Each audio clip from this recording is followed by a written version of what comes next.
Hello প্রতিনিধি।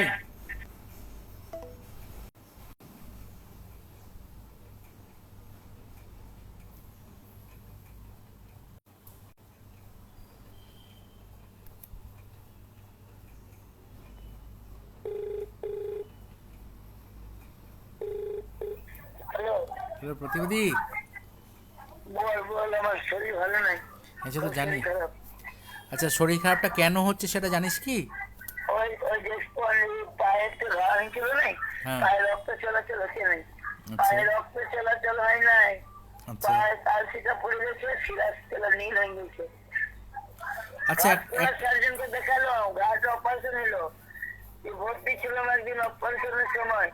পায়ের ঘাটও শুকাই গেছে, ক্যান্সারও পরীক্ষা হয়েছে, ওটা ওকে ক্যান্সার ম্যান্সার ধরে নাই, ঘা শুকাই গেছে, কিন্তু পায়ে রক্ত চলাচল বন্ধ হয়ে আছে, খুব কম রক্ত চলাচল হয়েছে। আচ্ছা একটা কথা বল দিলীপ দা। দিলীপ দা। এই, দাঁড়া দাঁড়া, কোন ভালো ডাক্তার আছে একবার খুঁজলো কি তুই? হ্যাঁ খোঁজ দিয়ে আমি আমি তোকে যাবো জানাচ্ছি। ভেলোর ভেলোর চলো।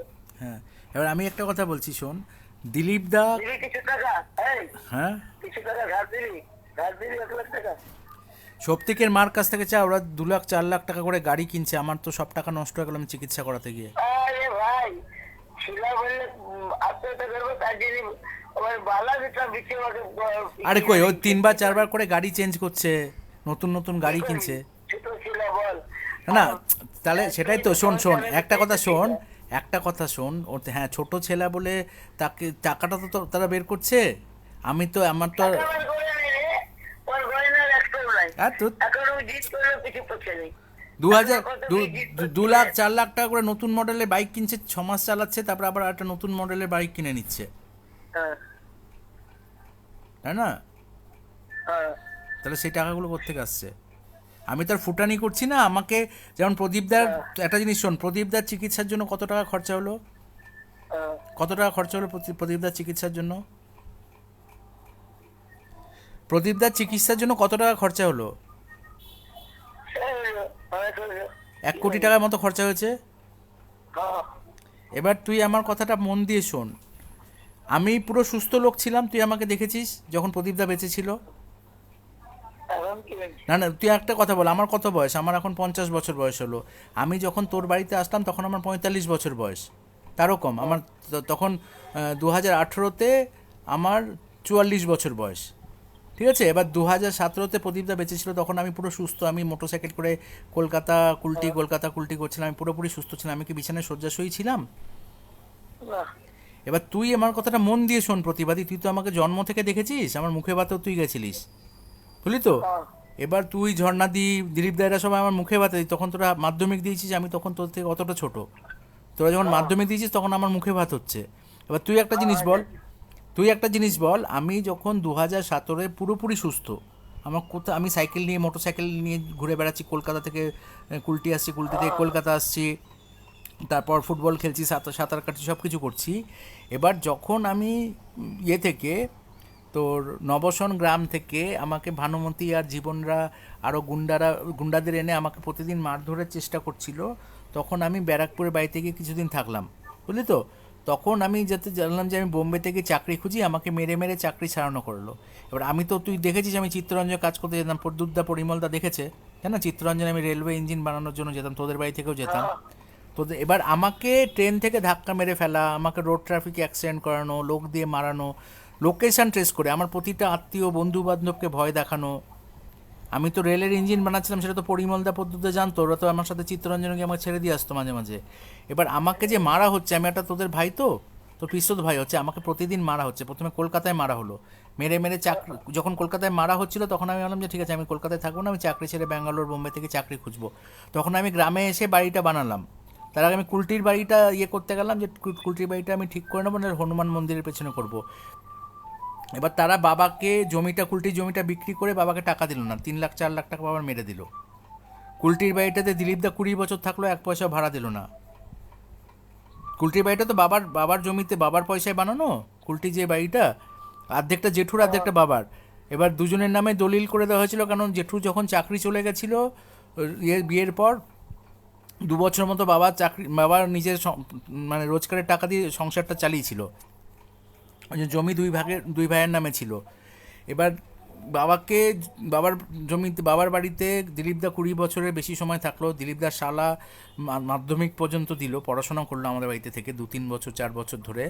এবার আমাদের বাড়িটাতে ওরা দখল নিয়ে নিল, সেটাতে আমাদের কোনো আত্মীয় স্বজন কেউ কিচ্ছু বললো না যে আমার বাবার সম্পত্তি নষ্ট হচ্ছে, বাবার সম্পত্তি দখল করে নিচ্ছে। না না, এবার শোন, এবার জীবনরা না, প্রতিবাদী তুই ভালো করে শোন। এবার জীবন আর উত্তম গৌরচন্দ্র ঘোষের ঘরটাতে আমার আমার ঠাকুরদা, যেমন সপ্তিকের ঠাকুরদার ঘরে শক্তি থাকছে, তো সেমন আমার ঠাকুরদার ঘরে আমার বাবা থাকার কথা। এবার আমার বাবাকে গ্রামের লোক দিয়ে মারধর করে বাবাকে গ্রামের বাড়িতে থাকতে দেবে না, ঢুকতে দেবে না, এই দিক দিয়ে ঢুকতে দেবে না, এখানে হোমিওপ্যাথি ওষুধের দোকান করতে দেবো না, কিছুই করতে দেবো না, মেরে তাড়িয়ে দেবো। এটা প্রতিদিন গ্রামের লোক দিয়ে বংশ নির্বংশ করে দেবো মেরে। হ্যাঁ, এবার তুমি জিনিসটা বোঝ প্রতিবাদী, যে আমার ঠাকুরদার জমিতে আমার বাবাকে থাকতে দেবে না। আমার বাবাকে থাকতে দেবেন, আমার ঠাকুরদার জমিতে থাকবে। হ্যাঁ, নিয়ে বাবাকে মারধর করেছে, ওরে বাবাকে মেরে দিল তো, ওরা বাবাকে লোক দিয়ে মেরে দিল। পুলিশ লাগিয়ে, শোন, তুই যে তোর বাবার মোকাবিলা করলি নাই? আরে শোন রে, একটা কথা শোন, আমার বাবাকে আমি বাঁচানোর চেষ্টা করলাম, আমার বাবাকে আমি বাঁচানোর চেষ্টা করলাম, জীবনরা লোক দিয়ে, গুন্ডা দিয়ে, পুলিশ দিয়ে প্রতিদিন মারধর করলো। আচ্ছা, আমাদের বাড়িতে 50 বছর, না আমাকে বলতে দে, তারপরে বলবি। 50 বছর, মাঝে বলছিস কেন? 50 বছর ধরে আমাদের বাড়িতে বিনা পয়সা থাকলো, তাদের 50 বছর বিনা পয়সায়, আরে বিনা পয়সায় থেকে আমাদের পরিবার। হ্যাঁ, তোর বাবার সম্পত্তি নাই? কার বাবার সম্পত্তি? মাসি তোদের একাই আছে ভাগ? আরে একার ভাগ না, শোন, বাবার জমিটা গৌরচন্দ্র ঘোষের জমিতে, বাড়িতে সমীরণ ঘোষ হচ্ছে ছেলেরা ঢুকতেই দেবো না ছেলেকে, এটা কি করে করছে? না ঠিক আছে, না ঠিক আছে, কি করে হয়? তোদের না দাদু রাখেনি, দাদু রাখেনি কখনোই। তুই একটা কথা, আরে দাঁড়া 1 মিনিট। বড় মামু যখন কুলটিতে, নবছেলের দাদু যখন কুলটিতে, কোনো শোন, পাহারা দিচ্ছি করে। পাহারা দিতে কেউ বলেনি। শোন, প্রথম কথা, ওরা আমার মাকে, ওরা প্রতিদিন বাড়িতে ইট লোক দিয়ে, গুন্ডা দিয়ে মামনকে খুন করাবো, আমাকে খুন করাবো করবে। আমরা 50 বছর আমাদের 1 সেকেন্ড না, ওরা কোনো কাউকে কিচ্ছু করেনি। শোন ভালো করে, ওদের 50 বছর ধরে, একটা কথা শোন, দাদু যখন থাকতো, দাদু কি ডেকে এনেছিল থাকার জন্য? বিয়ের পর কি কেউ ঘর জামাই থাকে? তোর দিদি বিয়ে হয়ে গেছে, ঘর জামাই এসে থাকে কি তোদের ঘরটা? আরে দাদু ঠাকুমা যখন ছিল, ভালো করে শোন, দাদু ঠাকুমা যখন বেঁচে ছিল তখন ভানুমতিও ছিল, তো ওদের তো রাখার কোনো দরকার ছিল না।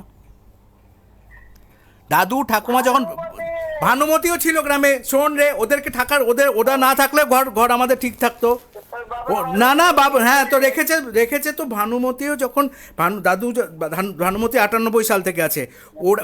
ওরা আমাদেরটা বিনা পয়সায় দখল করার জন্য, মানে খুন করে দখল করার মুখেই বলছে। বাবার এগেনস্টে কোর্ট কেস করলো কি করে, যে বাবাকে ঘর বাড়ি টাকা পয়সা সব ছেড়ে দিতে হবে। আমার বাবার জমি তো, মানে দাদু মারা গেলে জমি বাড়ি কার নামে হয়? বাবার ছেলের নামে হয় ঘরটা। তো বাবার যে ঘরটা, সেটা বাবাকে ঢুকতে দেবে না জমিতে, বাবাকে ঢুকতে দেবে না।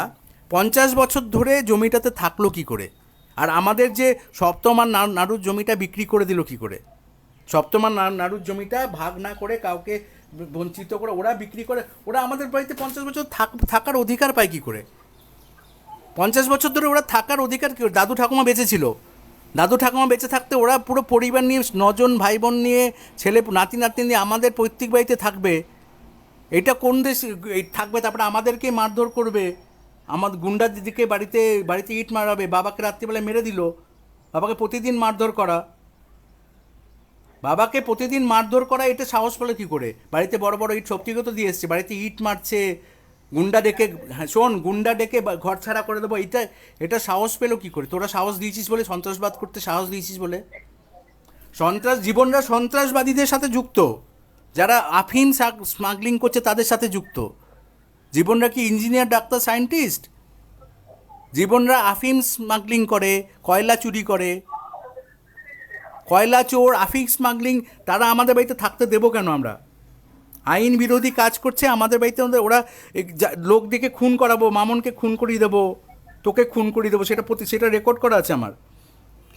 ওরা আমাদের বাড়িতে 50 বছর আমরা থাকতে দেবো কেন আমাদের বাড়িতে বিনা পয়সায়? তোর বইটা দিবি তোর পিস্তত তোর মাস্তত ভাইকে থাকতে দিতে 50 বছর কেয়ারটেকার হিসেবে? তুই থাকতে দিবি কি কেউ? কুলটির বাড়িটা দিলীপ নিয়ে নেবে। দিলীপ কোর্ট কেস করলো কি করে? দিলীপ 20 বছর আমাদের বাড়িতে থেকেছে বিনা পয়সায়, দিলীপ ঘোষ, কুলটির বাড়িটাতে। বাবা দিলীপ ঘোষকে মানুষ করে গ্র্যাজুয়েশন পড়িয়েছে বাবা নিজের পয়সায়, আমার দাদুর চাকরিটাও নিয়েছে। তারপরে বাবার এগেনস্টে তোরা সকলে মিলে কোর্ট কেস করলি কি করে আমার বাবার এগেনস্টে? সেটা তুই আমাকে বোঝা। কোন বেসিসে করলি? কোন বেসিসে করলি যে আমার বাবার নামে পরিমলের নাম রয়েছে, এর নাম রয়েছে, আমার বাবার এগেনস্টে? বাবা যখন অসুস্থ হলো তখন চক্রান্ত করে কোর্ট কেস করলি। বাবা হসপিটালে ভর্তি, তখন জেরা করে করে বাবাকে ডেকে নেওয়া, লোক দিয়ে, গুন্ডা দিয়ে, পুলিশকে পয়সা দিয়ে তারা আমার বাবাকে দুবরাজপুর কোর্টে, কেন জেঠিমা তো যায়নি। তোরা সকলে মিলে বাবাকে মারার চেষ্টা করলি কেন? বাবাকে তোরা সকলে মিলে সাইন করে, পরিমল, পদ্যুৎ, তারপর দিলীপ, মানা, মায়া, তারপরে জবা, সকলে, অনিমা, সকল বোন, সকলে মিলে সমীরণ ঘোষকে তোরা নির্যাতন করলি গেল। সমীরণ ঘোষ তো তোদের সকল ভাই বোনকে দেখেছে নিজে চাকরি করে। সমীরণ ঘোষের যখন মেয়ে মরে গেল, ছেলে আধমরা হয়ে গেল, তখন সমীরণ ঘোষ যখন হসপিটালে ভর্তি, তখন সব আত্মীয়রা মিলে সমীরণ ঘোষকে বারবার করে কোর্টে ডেকে নেওয়া করালো, করে আত্মীয় স্বজনদের দিয়ে মারধর করানো হলো। আত্মীয় স্বজনরা, জীবনরা আমাকে প্রতিদিন, প্রথম দিন থেকে ইট মারছে কি করে, যেদিন গ্রামে গেলাম, যে স্থিত অবস্থা বসে। আরে আমার গৌরচন্দ্র ঘোষ আমার নিজের ঠাকুরদা হয়, সমীরণ ঘোষের বাড়ি হওয়ার কথা। গৌরচন্দ্র ঘোষ মারা যাওয়ার পর থাকলে, জীবিত থাকলেও বাবার বাড়ি, ওটা জীবিত না থাকলেও বাবার বাড়ি। গৌরচন্দ্র ঘোষ জীবিত না থাকলেও সমীরণ ঘোষের বাড়ি, আর জীবিত থাকলেও সমীরণ ঘোষের বাড়ি। এবার জবা রানী ঘোষ বিয়ের পর শ্বশুর বাড়িতে ছিল। শ্বশুর বাড়ি থেকে, শোন রে, শ্বশুর বাড়িতে তুই ঝর্ণাদিকে এনে শোন ভালো করে, ঝর্ণাদির বিয়ে হয়ে গেছে। ঝর্ণাদি এখন যদি সব ছেলেপুলে নাতি নাতনি এসে তোদের বাড়িতে থাকে, বলে তোদেরকে ঘর ছাড়া করে দিতে হবে, তোরা অন্য জায়গায় থাক, সেটা মানবি কি? তোরা সমীরণ ঘোষের এগেনস্টে কোর্ট কেস করলি কিসের বেসিসে তুই আমাকে বোঝা। প্রতিবাদী তোরা আমাদের ঘর বাড়ির টাকা পয়সা নিয়ে নেওয়ার জন্য তোরা কোর্ট কেস করলি কি করে সেটা আমাকে বোঝা। কোনটাই অধিকার আছে? আমার গৌরচন্দ্র ঘোষের বাড়িতে তোদের অধিকার আছে?